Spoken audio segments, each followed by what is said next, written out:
So good afternoon. So for those of you who have not been to the Saïd Business School before, welcome to Saïd Business School and welcome to the University of Oxford. Just out of curiosity, how many of you are students from the university but not from the business school? Excellent. Welcome to Saïd. I'm delighted this afternoon, I'll sit because that's what I'm going to be doing all afternoon. I'm delighted to welcome this afternoon Bill Ackman, CEO of Pershing Square Capital, which is a multi-billion-dollar investment fund that takes long-term positions and investments in companies and then works with them, sometimes very publicly, to improve their performance. In addition to being one of the world's most renowned investors, Bill and his wife are also substantial philanthropists. And we, at Oxford, are the beneficiaries of some of their donations. In particular, we created a program called the 1+1 program here at the business school. That allows you to combine depth plus breadth. So get the depth of a master's degree in one of the many topics around Oxford, get domain expertise, and layer on top of that management skills. For those of you who are master's students around the university, and you're thinking you might want to have a second year here and get your MBA, the Pershing Square Foundation scholarships, graduate scholarship scheme, actually will make that possible. In addition to making it possible for students to come who had not yet been at Oxford, but apply for both years of the first-year master's as well as ours in the MBA program. So we are grateful to Bill Ackman for that gift. But today is not about Oxford, and it's not about the 1+1 program. It's a conversation about activism in investing and activism in philanthropy. So to set the stage here, I think, Bill, it was 1991 when you and I first met. To put this in context, you were mid-20s, and I just started as a rookie professor 2 years before. So Bill at the time was trying to set up an interesting business, which ultimately became Gotham Partners. So for those of you who are students, as a 20-something-year-old, Bill set up his first hedge fund. So why did you set up Gotham, Bill? And what did you learn from that experience? Experience is making mistakes and learning from them. So that's what I learned. So the answer is I went to business school to learn how to be a good investor. And I learned the first rule of investing, which is you do your due diligence before you wire in your money. And when I got to HBS, I actually opened the course catalog for the first time, and there wasn't a class on investing. Now, there were classes on accounting, there were classes on finance. So I decided I had to develop my own little self-study program. And I wanted to, so I opened a Fidelity brokerage account. I said I had some money I'd made in the real estate brokerage business. This was my tuition in the investment business. And it was about a year of tuition. And if I lost it, it was as if I had gone to business school for 2 years but paid for 3. So I figured it was like the inverse of the Oxford 1+1 program. But, the first stock I bought went up. And then I said, okay, I found what I want to do. A little more involved than that. But actually, my father, who's here, he came with us. That's Dad over there in the corner. You can ask him whatever questions you want afterwards. He told me it was a really dumb idea to start an investment fund right out of business school. And he recommended that I go work for Michael Steinhardt or George Soros or one of the other famous investors at the time. But I figured that I knew enough. This is the perils of youth. But the answer is I was an entrepreneur, and I felt that I wanted to approach investing my own way as opposed to learn from someone else. And it's one of the few things you can really learn on your own. You can learn investing by reading books, by reading annual reports, by you can have a portfolio and invest $100, and you can learn the business, unlike many other businesses which require a lot more. At least that's what I thought at the time. So you went far away from just investing in Fidelity type, on a brokerage platform. And Pershing Square has a particular form of investing, which some of our members of the audience may not understand, and it's sometimes called activist investing. So maybe you can just help orient the audience about what exactly does Pershing Square Capital do? What's the general investment style, and why did you set it up that way? So the vast majority of capital invested in the markets today is passive. So if you think of index funds or ETFs or even the big kind of long-only institutions, the vast majority of that capital is by charter passive. Passive means you do your research, or in some cases you don't do the research. You sort of just blindly follow an index and you're judged based on how closely you follow the index. If you think about investing 100 years ago, though, you had Andrew Carnegie owning 20% of U.S. Steel, or you had J.P. Morgan as a large owner of various companies over time. And in the old days of investing, an owner would act like an owner. So if they were unhappy with the performance of the business, they would replace the CEO. If they were unhappy with the board's judgment, they would make changes to the board. And as capitalism sort of democratized the investment process, and as any kid in business school can open a brokerage account, and as the owners of many of these great businesses over time, gave the shares away to a university or their heirs, and the ownership was spread out, the Sam Waltons of the world kind of passed away, and the boards became to be managed by professional owners. And so what we do is we look for situations where a business has lost its way, where an otherwise great company in a business that we would define as one that has significant barriers to entry, that Warren Buffett would describe as having a moat around it, a business that is simple, predictable, generates cash, and we can be confident will be here 50 years from now. A good example is we own a stake in Canadian Pacific, which is a railroad in Canada. And if you think about the railroad business, it's a business where they're not going to build a new one across the street. You can have, absent some fairly dramatic changes in technology, you can be pretty comfortable that goods will be shipped on rail for a very long time to come. So it's a business we can predict. We can think about it from a very long-term perspective. We can buy it at a price that's interesting. And in the case of CP, this was the worst-run railroad in North America. It had the lowest profit margins. It was trading at the lowest valuation relative to earnings, and had a very unhappy shareholder base, but there was nothing they could do about it because they were inherently, again, the biggest investors tend to be very passive. And we saw an opportunity, and the opportunity was if you could replace the worst CEO in the railroad industry with the best CEO in the railroad industry, a lot of money could be made. And we bought first 12% of the stock and then another 2%, so about 14% of the stock. We recruited a guy named Hunter Harrison, who is widely considered the best railroad executive of all time, certainly in North America. He had retired at 65. He was 66 and a half. He had signed a 2-year non-compete with his employer, and I think the biggest mistake they made was a 2-year non-compete because he was running the other Canadian railroad, Canadian National. And we hired him as a consultant. He helped us study the railroad, and he had plenty of fire in his belly. And we said, look, would you be interested in the day job? And he said, let me check with my wife. And she said, you know what, it's time to get you out of the house again. And my wife says that all the time. And we recruited him, and then we had to simply put him in place. Now, the problem was Canadian Pacific has one of the most sort of esteemed and illustrious boards in Canada, at least at the time. And it was the former head of the Royal Bank of Canada, the former CEO of Suncor Energy, the former head of the steel business. It was a very, very important board. And they didn't like the idea that this idea was coming from outside the company, so they said no. So we went to the shareholders and we ran an election, a proxy contest. We put up 7 directors for 7 seats on a 13-seat board. And the shareholders voted with us 90% of the time and voted against the other guys. And they got between 3 and 11% of the vote. We put our directors on. We did a review of the best CEOs in the world. Turns out the guy we identified was the best guy. We put him in as CEO. That was 16 months ago. And it's almost the most profitable railroad in North America after 16 months. That's how quick this guy goes to work. Stock's gone from $46 to $151 a share.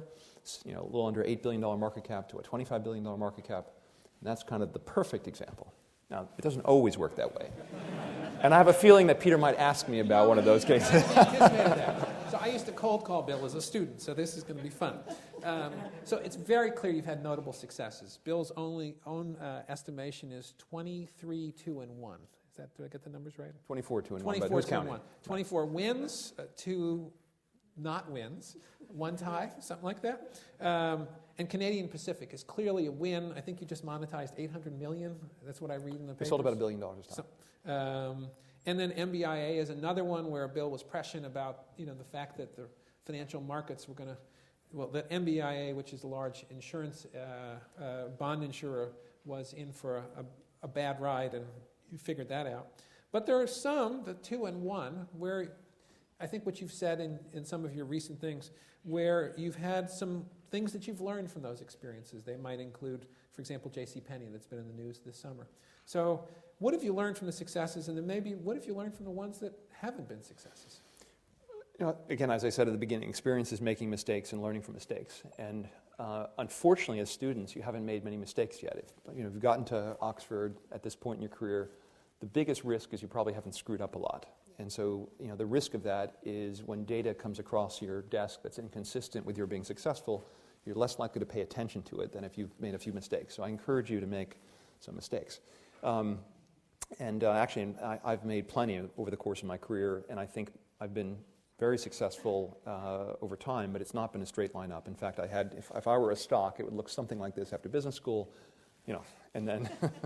And so the concern is whether this is coming, But so far, the overall trend has generally been positive. But there are certainly bumps along the way. And JCPenney is a company that we invested in that we knew on the way in was a much higher risk situation than a Canadian Pacific. So JCPenney, for those of you who are not familiar, is a 112-year-old American sort of iconic retailer that's certainly way past its prime. It probably peaked 25 or 30 years ago. Again, another example, you had James Cash Penney, who founded the company. He died, I think, in the early 70s. And there's a pretty good correlation between when the founder goes and when the company goes.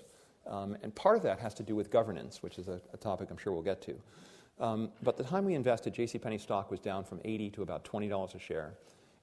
It was trading at about 4 times operating income. It had lots of assets lying around in the company that were non-core assets. It had a very bloated expense base. And it was generating very little sales per square foot. It was a very underachieving retailer. And part of that is the brand had become somewhat tired, and they had gone to a very highly discount-oriented model where they'd mark a dress at $40, and they wouldn't sell any at that price. And a week later, they'd mark it to $20, and they probably wouldn't sell many at that price. And then they would send you a coupon where you got $10 off, and then you start to sell a few. And then if you used your credit card, you got $4 off, and if you bought this moment, you get another $5 off. And eventually, it was, $8 or whatever, and they sell a lot of them at that price. But this was undifferentiated merchandise. And the thesis was this company has actually still a brand, faded, restorable. And because they were created over the last 112 years, they actually own about 112 million square feet of some of the best real estate in the shopping mall, in the shopping real estate industry. They own or have very long-term leaseholds at very low rents. And we said, look, this is a great platform to rebuild the company. And we bought a 16% stake in the company. I was invited to join the board. I joined the board with a friend who bought 10% along with us, so we owned together 26% of the company. We both joined the board. We were 2 of 11 directors. And the CEO was 64, and the board was very much focused on succession, as any board should be generally, but particularly when their CEO's in his mid-60s.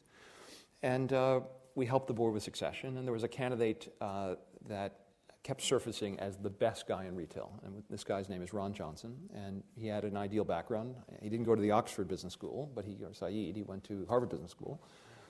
And he graduated, he went to work for Mervyn's. His dream in life was to reinvent the department store. And Mervyn's was kind of a dying department store. It was acquired by Target. So he spent a few years at Mervyn's. He spent 10 or 11 years at Target, which is probably the best-run U.S. discount department store. And then he was hired by Steve Jobs to build the Apple Store from a blank sheet of paper, and he did an absolutely incredible job. And we said, look, you couldn't ask for a better background to do what we're trying to do here, reinvent the department store, combine the Apple customer store experience with kind of some of the Target brand excellence and cost management. And the problem was recruiting him. He's very happy living in Atherton, California. He had $400 million of restricted stock in Apple, $100 million of which he was going to lose if he left.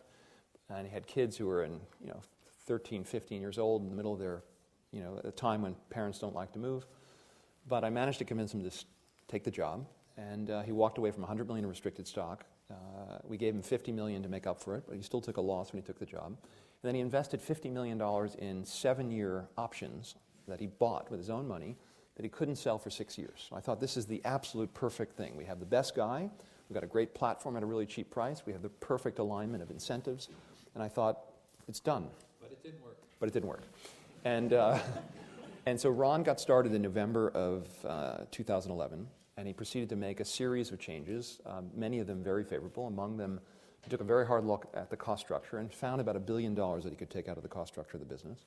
We took a hard look at all the non-core assets, and we monetized about $600 million of the non-core assets. So far, so good. And then he launched a business plan to convert the JCPenney store into basically a mini shopping mall, a Selfridges type model where there were a series of brands, each of which would have their own kind of presence in the store. And then you'd have a consolidated checkout with a wireless experience and sort of this Apple-like customer service experience. And he sold this idea to brands that heretofore wouldn't be willing to go into JCPenney. And the guy's very charismatic. It was a great idea. And he had a whole bunch of brands that he got from around the world who were excited about opening up inside JCPenney. And he went to work. But he made one very significant strategic mistake. This whole notion of what he almost called fraudulent pricing, this overpricing an item and then marking it down and coupons. He said, look, this is a waste of time. Let's just market at the price. The consumer knows the fair price. Because when you looked at those $40 dresses and $40 shirts, they all sold it for something like $12.30 on average, and very little sold at any other price. He said, let's just market at $12. The consumer understands value.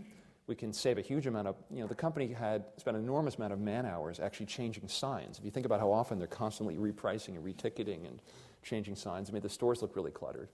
And, this sounded like a brilliant idea.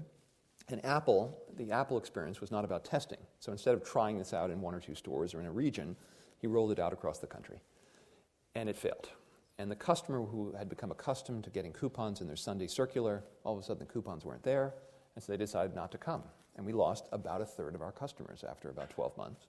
And the great thing about a retail business, if you get it right, is this business has enormous operating leverage, right? Because you've got a substantial fixed cost base, but once you start generating additional sales, it almost all drops a lot of it drops to the bottom line. Well, only problem with leverage, as you learn in business schools, it works in reverse. Mm-hmm. And so all of a sudden the company was losing huge amounts of money after having spent a ton of money on capital, rebuilding and redesigning these stores. And we found ourselves in a turnaround 15 months after he was hired. And we had to replace him. And the lesson? There are many. So number one, this was what I call an extreme makeover of a company. And when you do an extreme makeover, it requires perfect board alignment and backing for the CEO. And we didn't have that. Number one, we were one of 11 directors on the board. And there was still had it worked perfectly from the beginning, there wouldn't have been a problem.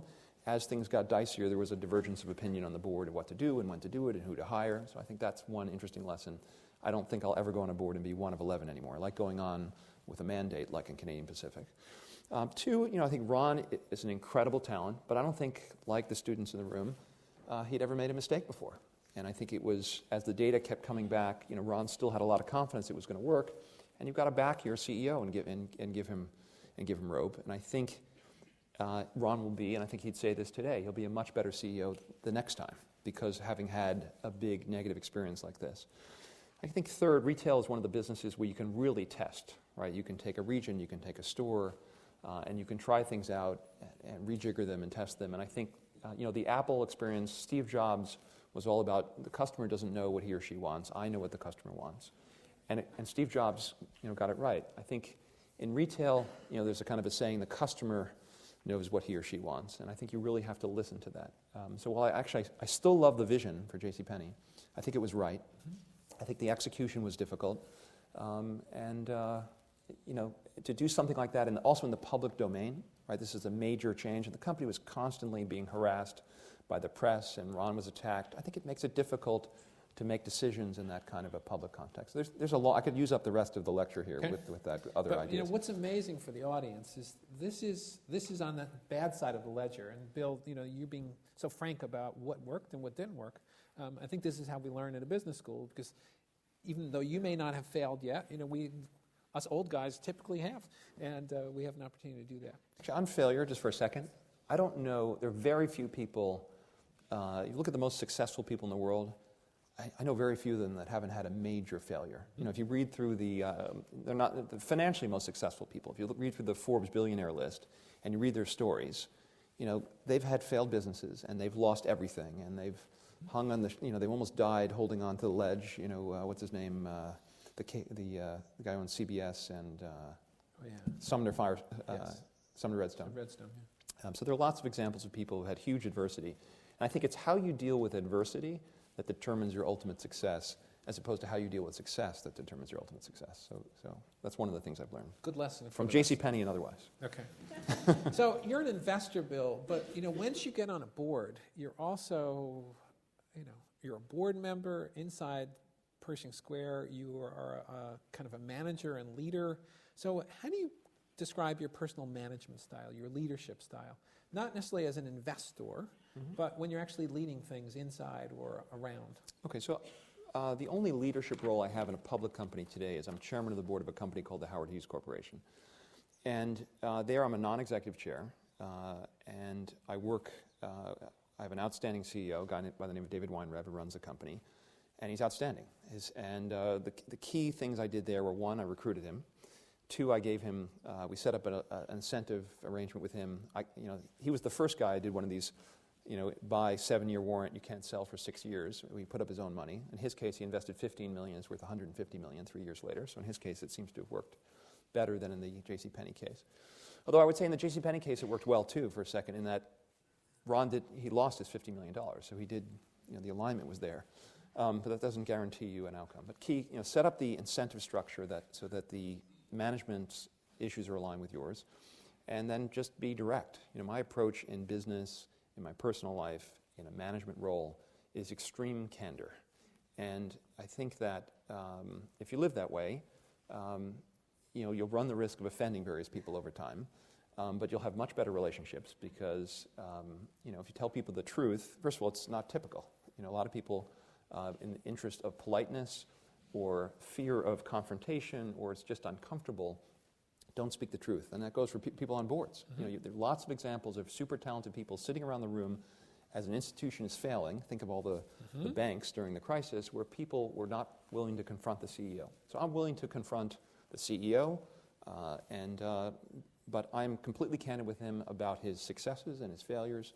But I give him, I don't step on his, I don't run the company. I'm not involved day to day at all. I trust his judgment. It's a bit of a trust but verify type relationship, and it's worked very well. So that's my only public leadership role. I am CEO of Pershing Square. It's a much easier business to run than a normal company because we've got only 56 employees. And here the key to successful leadership is, one, hiring the right people. I have the benefit of not inheriting anyone because I hired everyone in the company. I interview every receptionist, I interview every secretary, I interview every investment person.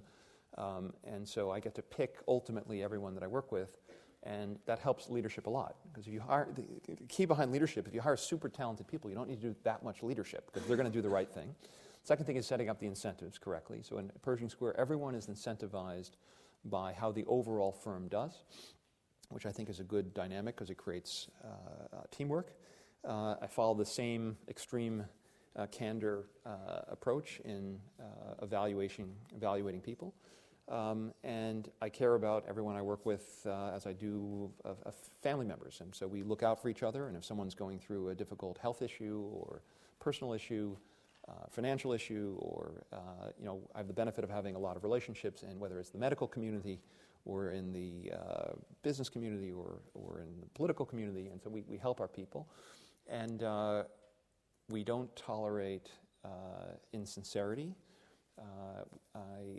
People are encouraged to admit their mistakes immediately before they figure out a solution to the problem. So when I hired my CFO, in the first year of working with him, he would approach me with a mistake he had made after he had figured out how to solve the problem. And I would get angry with him every time. He said, no, I don't want to hear about the mistake after you figured out the solution. I want to hear the mistake now, and then we can work together on solving the problem. So I think if you have an organization where people very quickly admit mistakes, and where you're candid with them, and they're not punished for making a mistake, that is a very good dynamic. And it's worked very well. We have almost no turnover, even in the reception desk at Pershing Square, and that's worked.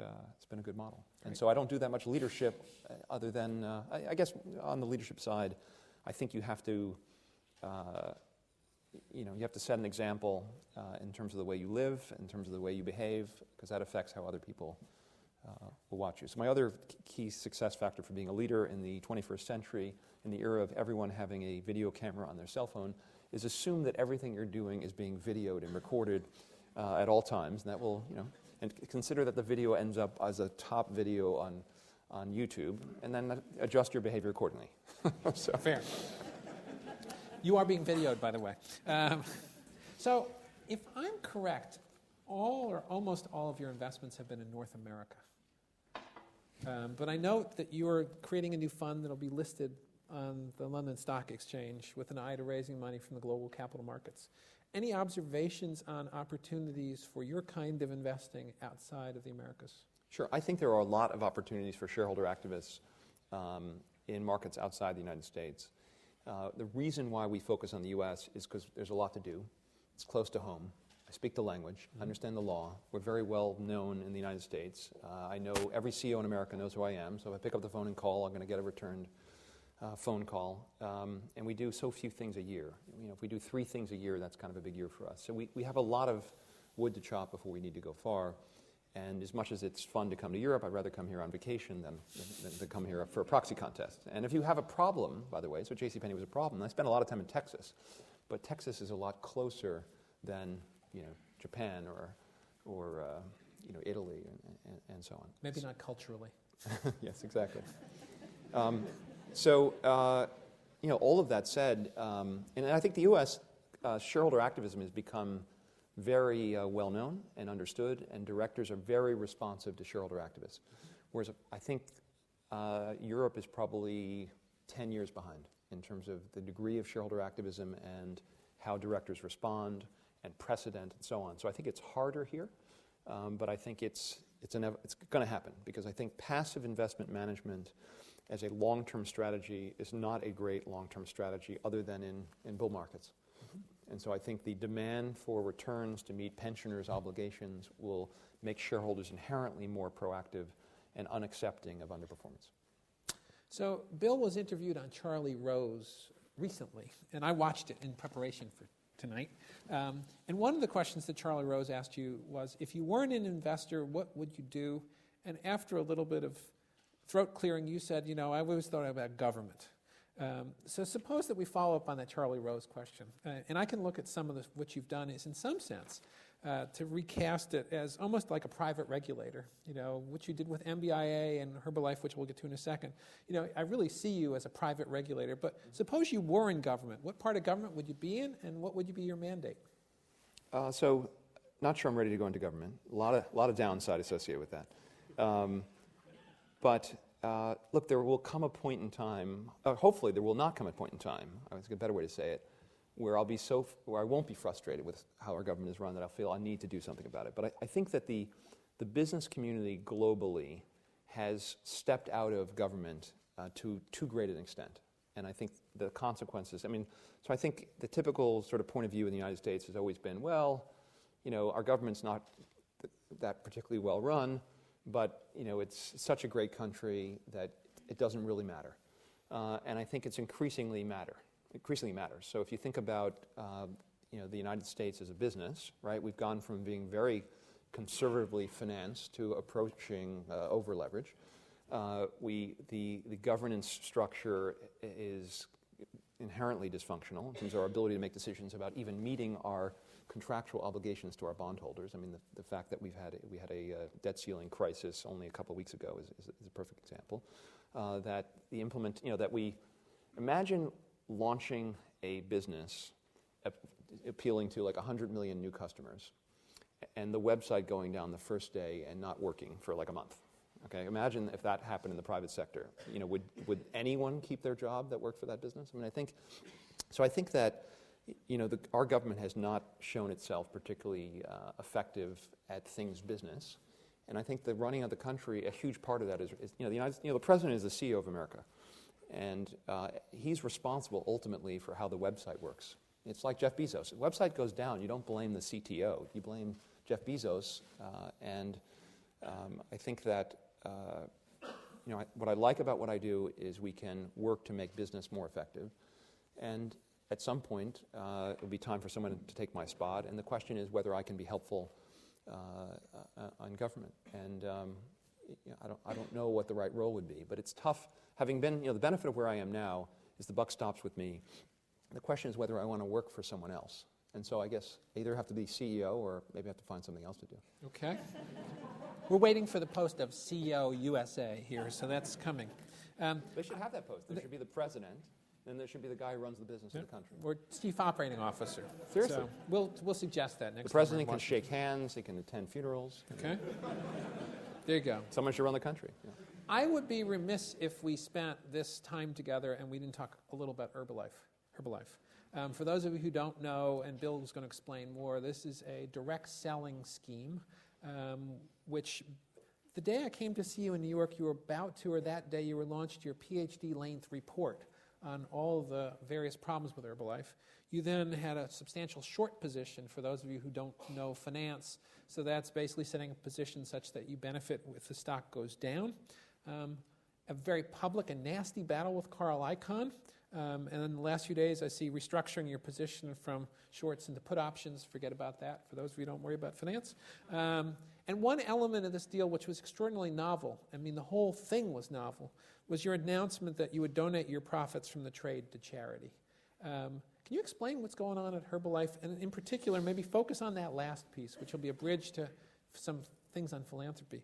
What were you trying to accomplish, and what was this announcement about donating profits from the trade to charity, and why did you do that? Okay, so as you mentioned earlier, so about 11 years ago, I came out with a white paper called Is MBIA AAA, where I questioned the AAA rating of a company called MBIA.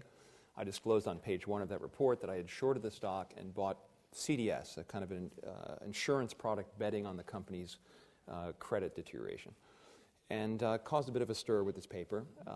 The company did not like the paper, and they, as the largest guarantor of New York State and city bonds, decided they wanted to get back at me, and they called up Elliot Spitzer, who was the then presiding attorney general in New York, and said, look, there's an evil guy saying that we don't deserve our AAA rating, and Moody's and S&P say we're AAA. Who's this guy?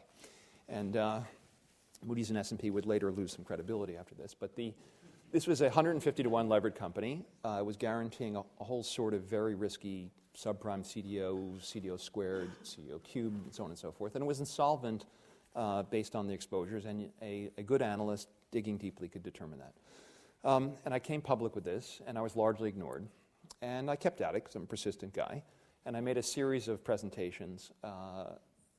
I'll see if I remember some of the names of them. But anyway, so I made a series of presentations, and no one was really paying attention. The stock was 73. The insurance just kept getting cheaper and cheaper, meaning no one believed that we were right. And one day at my last presentation, I said, oh, by the way, no one ever believes me on this one. They say, well, you're short, so how can we believe you? Because you're going to profit if it declines. So I said at a conference, I said, okay, I hereby commit to give away 100% of any personal profit I make from this investment. That day was the high for the stock, and it went from $73 to $3 a share. And the credit protection went from 13 basis points to 2,500. We made $1.6 billion or $700 million. I personally made $150 million.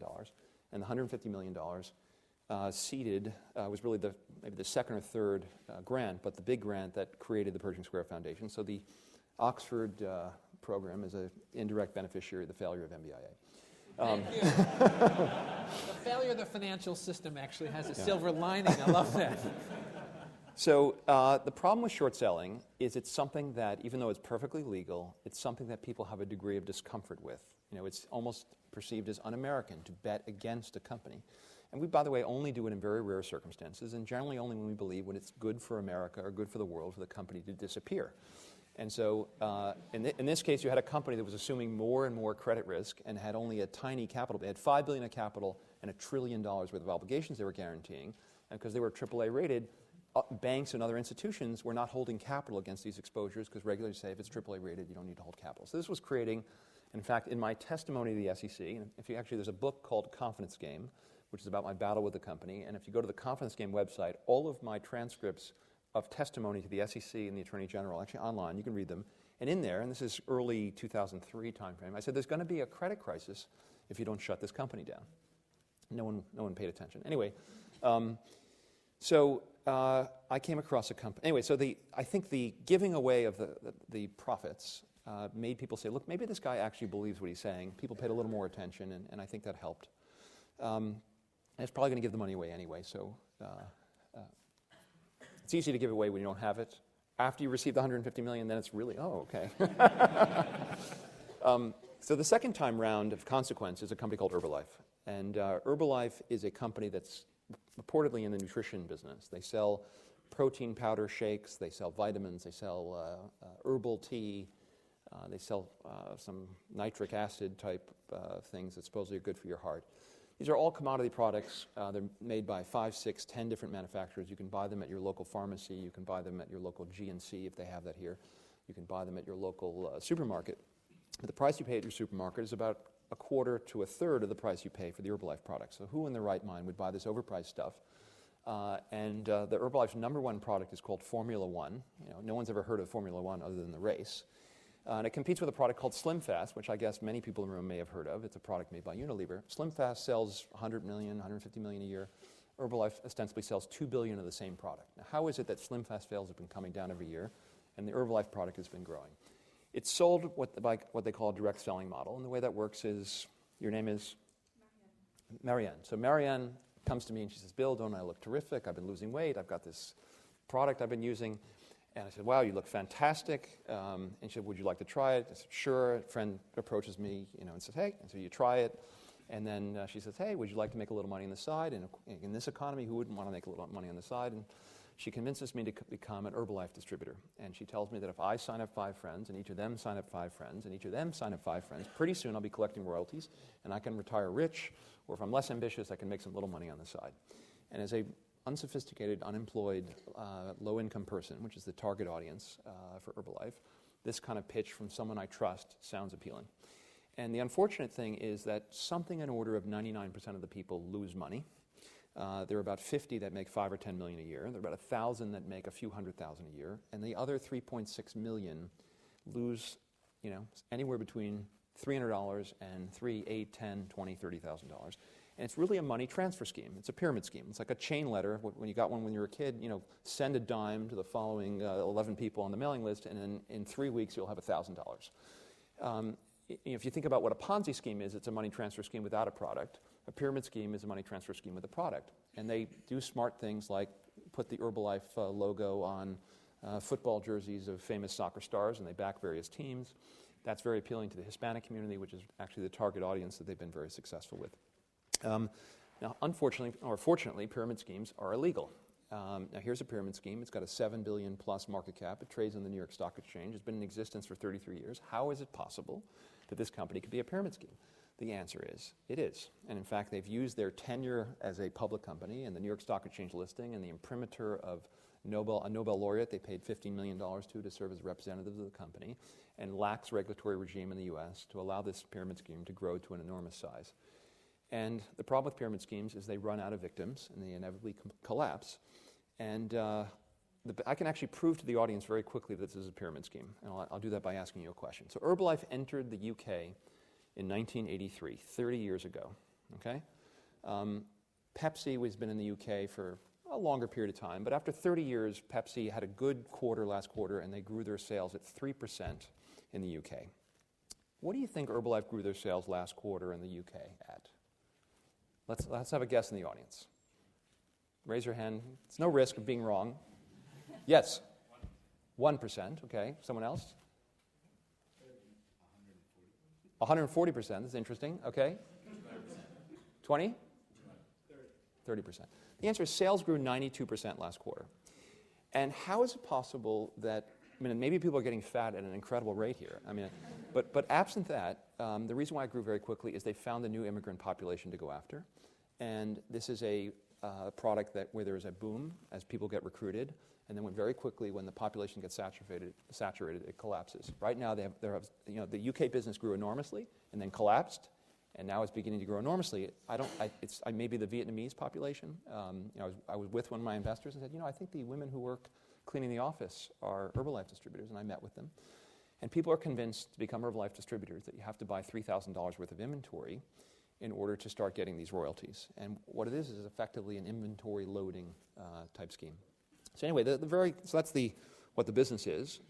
We did probably 18 months worth of work before we came public. We hired one of the best law firms in the country, Sullivan & Cromwell, to do their own independent evaluation. If I'm going to say publicly a company's a pyramid scheme, I certainly would like the legal backing of one of the top law firms in the country. And both we and Sullivan concluded it was a pyramid scheme.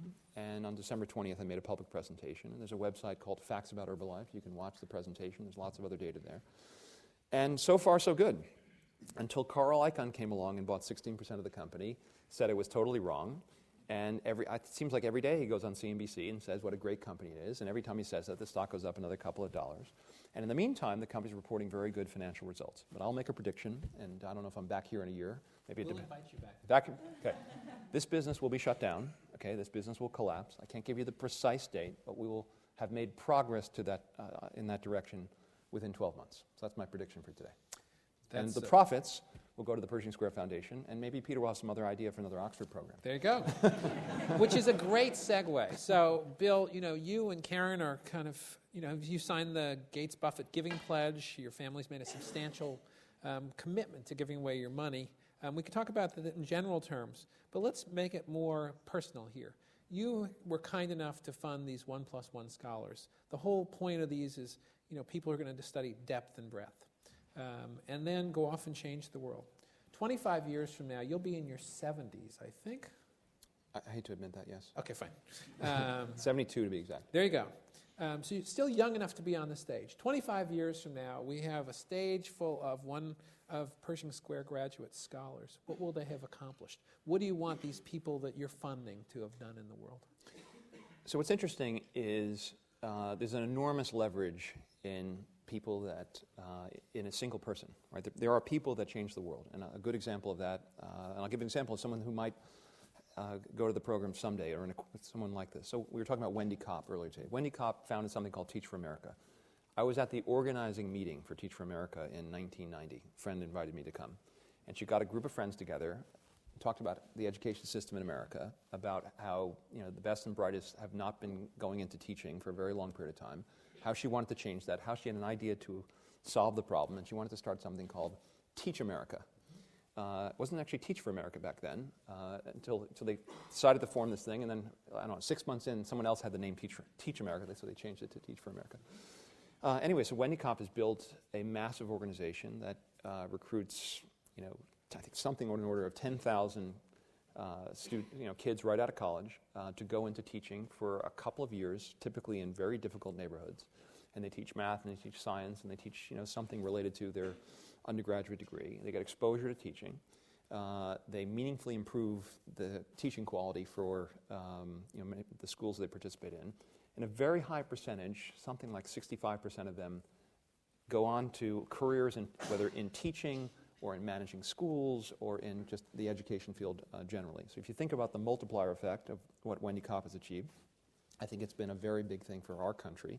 And she's now doing something called Teach for All, and she's launching Teach for America in China and in other countries around the globe. So I think that's a great example of someone that might, again, scaling a business like that, and that's a business, even though it's a not-for-profit business, is something that Wendy had no experience in whatsoever, and she was fortunate in having good board members and directors and teaming up with the right people. But there are a lot of people that have incredible ideas on how to change the world, but no experience in, some of the people with the best ideas have the least amount of experience. And, the idea behind, an MBA program is to try to give you in a short period of time real-world experience that you can then apply.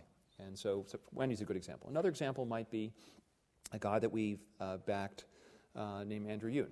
And Andrew Yoon started something called the One Acre Fund. And Andrew was in Kenya, I think, on a holiday, and he noticed all of these one-acre farmers who are basically women, mothers, that feed their family 9-10 months out of the year based on the output of the 1 acre of land the government gives them. And then their family starves the other 2 to 3 months of the year because the crop output is not sufficient to feed the family.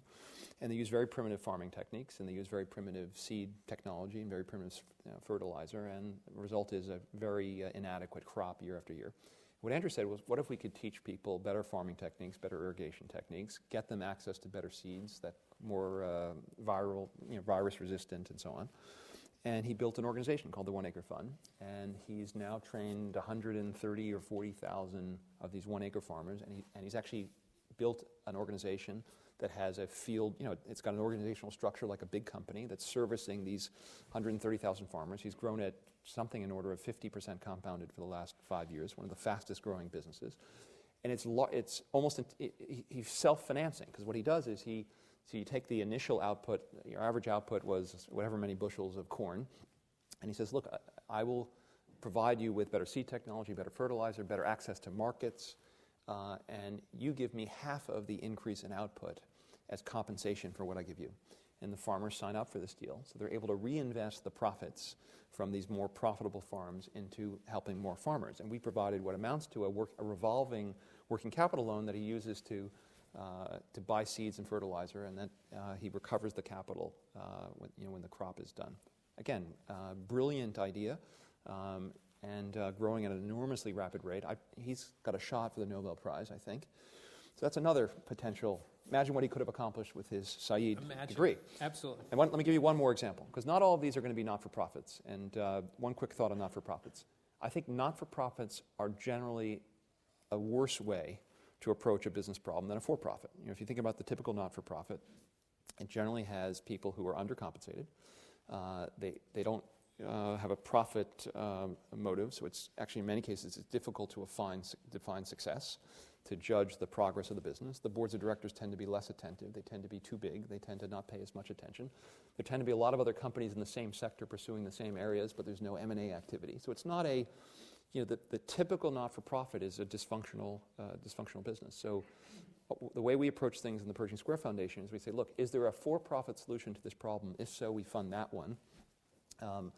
And only if we can't conceive of a not-for-profit solution and we think the idea is a good one, the management is talented, and they're using business principles, will we back a not-for-profit? So just think of a for-profit example. And someone who starts a company that can take waste. There's a guy named Dean Kaman. Dean Kaman is an inventor. He invented the Segway. He's also invented a device the size of a relatively small refrigerator that you can put any kind of fuel in, whether it's oil or natural gas or dung or algae, and it will convert that algae into energy, so it will produce electricity, and it will produce heat. And his idea is basically you take this energy little mini plant, you take some solar panels, and you combine it with internet access and a few other things that you might need in a small little town.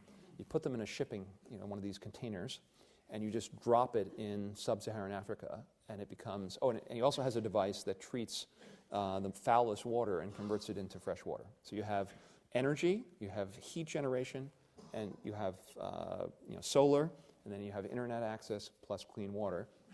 And Dean Kaman, the issue for Dean Kaman, he's a brilliant inventor. He hasn't figured out a business plan to get these devices introduced around the world. And actually, this device that converts creates clean water, he made a deal with Coca-Cola, and Coca-Cola is actually disseminating these water treatment little mini plants around Africa, just starting as we speak, and they're big red things, a lot healthier than the typical Coca-Cola drink, but I think their thesis is we start them on water, eventually we're going to sell them Coca-Cola.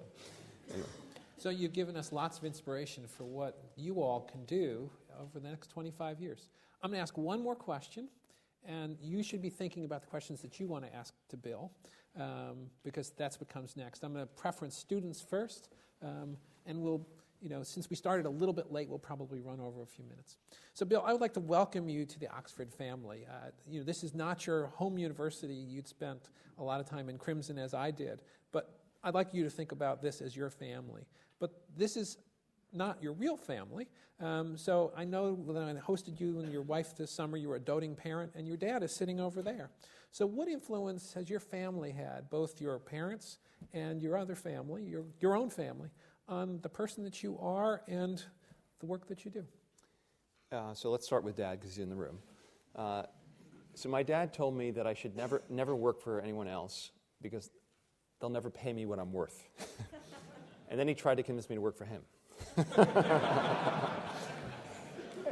And I worked for my dad for 2 years, and then I went to business school and I didn't go back. And he was upset about that, but ultimately, I think, that was a bit of the inspiration for being an entrepreneur.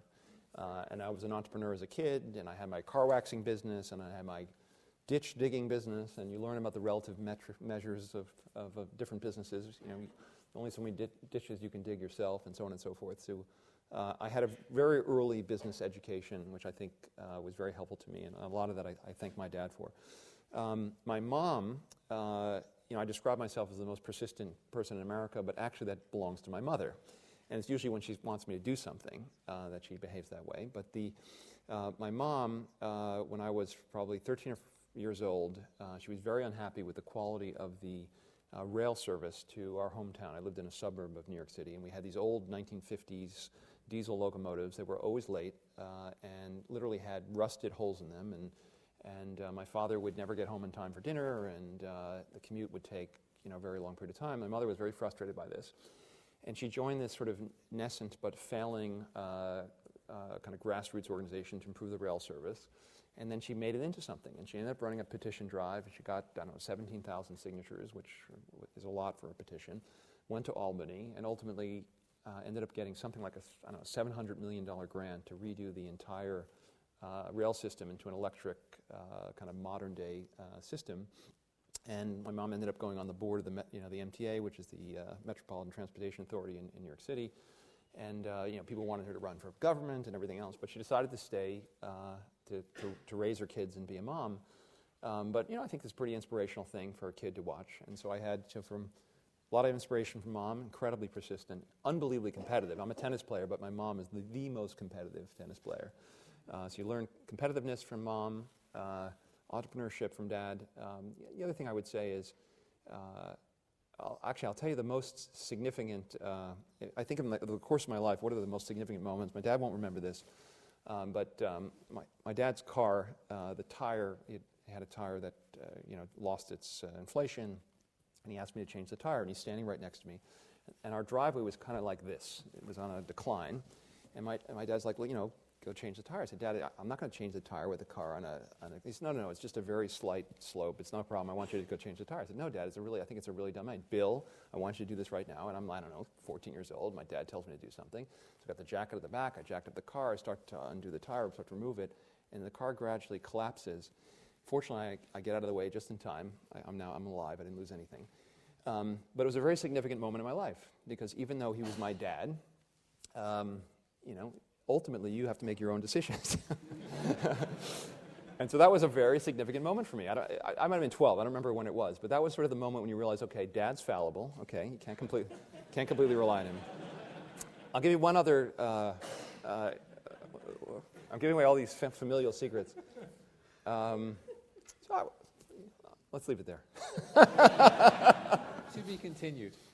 So, Bill, we thank you, but we'll thank you in a minute. This is your opportunity to ask questions. You won't get this many opportunities to get somebody of Bill's character here, and we're delighted he's spending this time here in Oxford. So there's mics. Who are the people with the mics? There we go. So since you were used as a prop in the conversation, even though she's not a student, even though she, oh well, okay. Please. Right, and there is preference for students, but since I call this person... You can always say I'm a student of life. I'm not selling Herbalife or anything. We can't hear you. My question is very quick. I was wondering, a lot of critics say that activist investors sell companies and make a profit for the short term and not really for the long term. What is your response to that? Sure. First of all, I would say there are lots of different kinds of shareholder activists. But I think the ones that are successful, because again, we don't buy control of businesses. We buy a minority stake. And if you think about what an activist does, we only bought 14% of Canadian Pacific. So 86% of the shares are held by others. The only reason why we were able to get and have the influence we had is because the other shareholders backed us. The other shareholders are big institutions that are not in it for the short term. They're major index funds and others who aren't looking for a quick 3-month profit. And they backed us because we have a track record of doing things to companies that create long-term value. And so we've made a lot of money in Canadian Pacific. We've sold some of our stocks simply because it went from being a 11 or 12% position to being a 28% position because of appreciation. But we've only sold stock because of portfolio management. And if you were to ask, all of the changes that have been made to the company's credit rating and has improved significantly. Or credit metrics improved significantly. The profitability's improved significantly. The company's made, for the first time in its history, it has deals with all but one union, 5-year long-term contracts. The employees are happy. The railroad's functioning more effectively. Their customers are happy. These are changes that are inure to the benefit of the company long-term. If an activist investor simply goes around buying a stake in a company and saying, sell yourself, I just think that's a distraction. And I think most businesses, you can create more value staying as public companies than you can by taking them private. I think businesses should only be taken private if they've reached the end of their strategic life, meaning that they've grown as far as they can grow, and there's no more value that can be created as an independent company, and then it should be combined with some other business. But if you think about what private equity does, they make changes to management, they make changes to strategy, cost structure, capital structure. All of these things are available in the public markets. In fact, I think it's a failure when a company sells itself to private equity. It means that the company itself, the management, the board, and its shareholders couldn't figure out how to create the value on their own. So I think good shareholder activism creates long-term value. Bad shareholder activism pushes for short-term things that might create a bump in value on the short term but destroy long-term value. Okay. Sorry. How about the person in the middle? Right. Yes, you.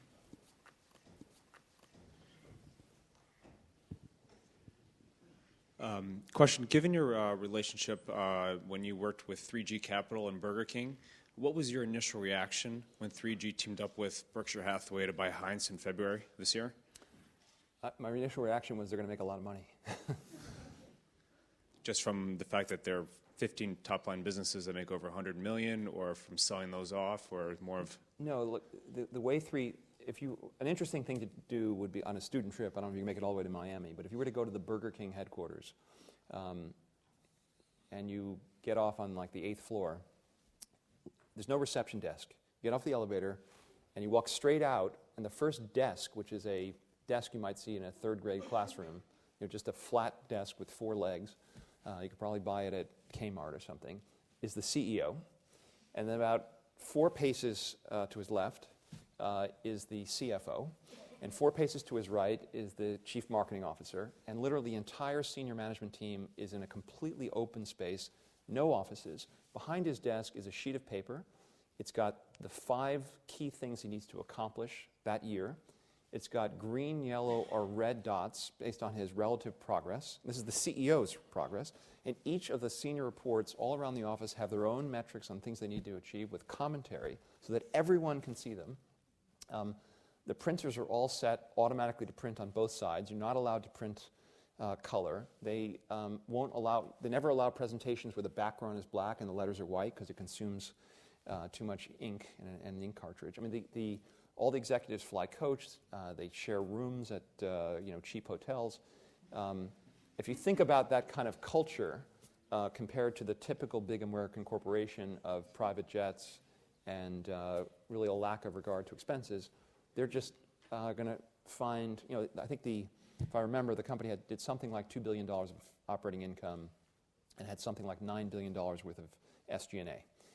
My guess is that $9 billion number becomes 7 in relative short order, and the $2 billion of operating income becomes $4 billion of operating income. And they bought the company with a lot of leverage. Even though it was a junk bond issue, I think they borrowed money at 4% interest. So I think the total capital structure was something like 50% debt, which was at 4%, and Buffett put up this 9% perpetual preferred stock. And then the equity was only about a third of the total capital structure. So when you buy a business like that with as much leverage as they did, and the leverage is long-term and on average very low cost and safe, while the 9% is a big coupon, if they can't afford to pay it, there's no penalty for them paying it. It just accumulates. And you apply a cost-driven restructuring of the company, you're going to double and triple the value of that equity over time. So I think they're going to make a fortune. And since I'm friends with them, they very nicely allowed me to invest in the deal. Okay. Let's see. Maybe up a little bit further. Yeah, right by you, Victoria. Up there. Hi. Victoria. Yeah. I have a question. During our times, who do you think is the greatest investor and why? I hate to be boring on this. I do think Buffett is the greatest investor. And the reason why I believe that is, this is a 50-odd year, it's a 60-year track record of compounding at 20+% with a very modest amount of leverage, in the form of principally insurance float. And I just don't think there's a record that compares. And I also think that what he does actually creates value for the world. I think George Soros is an incredible investor, but I think what he does as an investor creates no value for the world. No, I think what he does as a philanthropist, I think he creates a lot of value. So I think Buffett has the benefit of, I think Heinz will be a much better business by the time, as a result of Buffett's ownership. You look at what he did with Geico since he bought it. I think he's created enormous, he's bought businesses well, but not incredibly well as he's gotten to be quite large. But he's made those businesses much more valuable. And I think he's also created a lot of messaging that's affected the way people think about executive compensation and derivatives. So I think he's made an enormous contribution. So I think it's a combination of long-term, kind of longitudinally, and the accomplishments he's had. So I think he's the best, by far the best. Okay, maybe two more questions. I'm happy to do more. I won't run out of energy. It's up to you. All right, so we're probably going to have to, because, so let's... Someone else wants the room. Yeah, someone else wants the room, Bill. How about this young man over here? Okay, how about a really hard question? What do you got? Okay, I'll try. You spoke about how dealing with failure has defined you. Had you not failed, how do you think your decision processes would have been compromised? And can there ever be long-term value in engineering failure? Okay, hard question. No, look, I don't know that I've, every day, over the course of your existence, you make various mistakes, whether it's socially or whether it's in business. But the ones you really remember are kind of the bigger ones. So the JCPenney one certainly got a lot of, the problem with our strategy is we're very concentrated. We manage 11 or 12 billion of capital. So when we make a mistake, it's going to be really big, right? The numbers are, we lost $500 million on JCPenney. Well, that was 4% of our capital. Now that sounds a little smaller, but that's not how the press is going to present it. But it's very, very helpful to have mistakes that you notice. And so I wouldn't run around engineering mistakes. What I would do instead is to value them, right? I think the natural tendency when you make a mistake is to try to forget it as quickly as possible. When what you should do is the opposite. You should study it. And business schools, the case method is largely about that. A lot of cases are, what should you do in light of a failure or a mistake? And that's why it's the best kind of mistakes are ones that you can practice with, theoretically. But the ones you really, really learn are the ones where you feel, something in your stomach or in your wallet or some combination of the two. Engineering mistakes for children with an idyllic background, for example?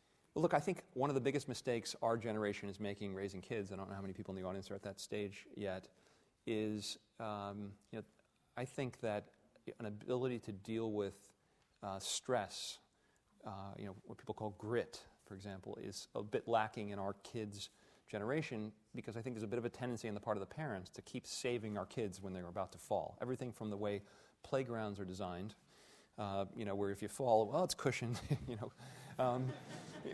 but it's kind of an extreme example. I mean, you don't want daggers lying around on the ground, But I do think that we're cushioning a bit too much our kids, and we should allow them.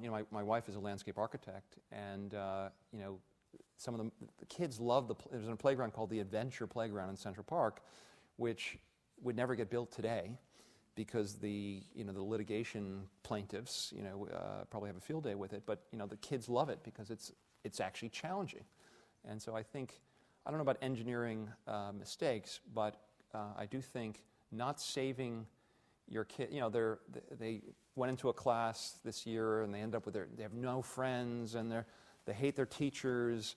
Well, you could move them to another school, or you could do that. But making them suck it up, or they're on the the volleyball team and the coach never plays them. Do you go to the head of school and get them to fire the coach, or do you say, hey, life can be like that, and you have to deal with it. So I think that, yeah. I think that, yeah. We need a little bit more Darwinism. All right, one last question. Darwin was right, by the way. Darwin was right. The woman in red in the back.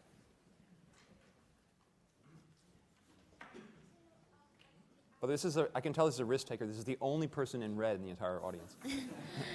Hello, I want to ask you, as a hedge fund manager, how how do you define hedge fund in the most simplest term? And what's your opinion on insider trading? Okay, so the hedge fund is actually it's really a incentive structure.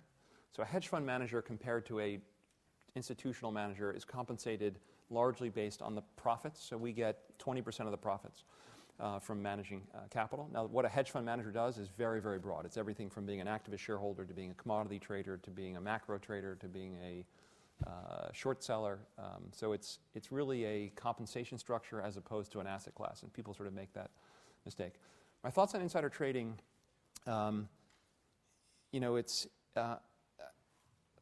I think it's very bad for the hedge fund industry to have a story every day in the newspaper about some hedge fund manager who's either accused of insider trading or has committed insider trading. I think that's an unfortunate thing. There's some interesting debates as to whether there should be something. There are people who have made the argument that insider trading should be legal. In fact, that would increase the chances that security prices accurately reflected their value if all the inside information was allowed to come into the market by participants. I think the problem with those kind of arguments is that if people believe the markets are unfair or a rigged game, then the largest source of capital in markets, which is the retail investor, will basically step out of the market. And so I think the rules are generally the right rules. The problem I have with a lot of the regulation, at least the way it works in the United States, is there's a lot of people who are accused of a crime where that accusation is made in a very public way, it's leaked by a regulator, etc. And that puts enormous pressure on the individual to settle, and also harms them reputationally in their business and otherwise. And the government has enormous power versus any individual. And I think that dynamic is a bit of a dangerous one. And I think all investigation should be private. And if ultimately someone's adjudicated to have committed a crime, then fine, it should be in the newspaper. But I think this notion of using the press, and again, I don't know Steve Cohen well at SEC Capital, but if you followed the press on SEC Capital, ultimately, with respect to Steve Cohen himself, there was never any evidence presented, at least publicly, that he was guilty of anything. But there was enormous pressure brought to bear on him to settle, and it destroyed his business. And we'll never know, it takes years to find out whether someone's guilty or not. So I think that whole dynamic is a very unfortunate one. Bill, thank you very much. From convertible preferreds to parenting, from investing to philanthropy to what government should do, thank you for giving us a window into your life and your thinking. And thank you for making somebody out here, and some of us, given the ability to change the world by being a scholar in the name of Pershing Square. Thank you so much, and I can tell you, as a professor, to see your student succeed beyond all of your wildest expectations is probably the highest accomplishment that an educator can ever have. Everything so thank you for I know, my day. I learned from Peter. Excellent.